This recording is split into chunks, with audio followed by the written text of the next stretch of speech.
The UK's water crisis is resurrecting 2008-style dilemmas. The government may take over heavily indebted Thames Water, a hapless, privately held utility that may struggle to fund its capital needs.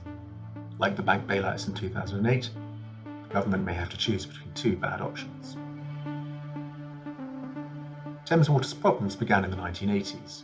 UK water companies were a poor choice for privatisation. They had natural monopolies with limited competition and large investment needs, limiting scope for shareholder returns. But they were also debt-free, which gave shareholders an easy way to make money. By March 2022, the sector's average borrowing had shot up to 69% of its regulatory capital value, or RCV, a metric used to determine the value of its assets. The sector's total debt was £60.6 billion.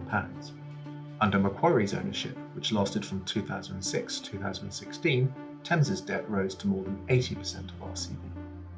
But there are other problems besides debt. The industry in general, and Thames in particular, have struggled with poor performance and fines, which leads to lower returns. A growing scandal over waste sewerage dumping may mean even more penalties. Lastly, inflation has pushed up costs and hurt companies that relied on debt tied to the retail price index. Thames' current shareholders have already pledged to pump an extra £1 billion into the group.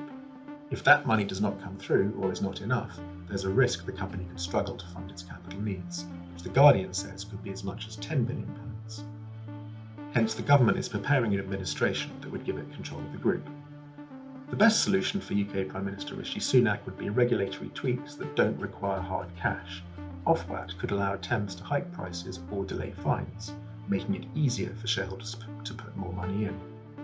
But higher bills are politically toxic ahead of an election in 2024, and if the capital hole is too big for Sunak, like his predecessor Gordon Brown in 2008, Sunak will have to choose between two unappealing options. The first involves an RBS-style bailout, where Sunak could inject state equity capital into Thames to reassure debt investors.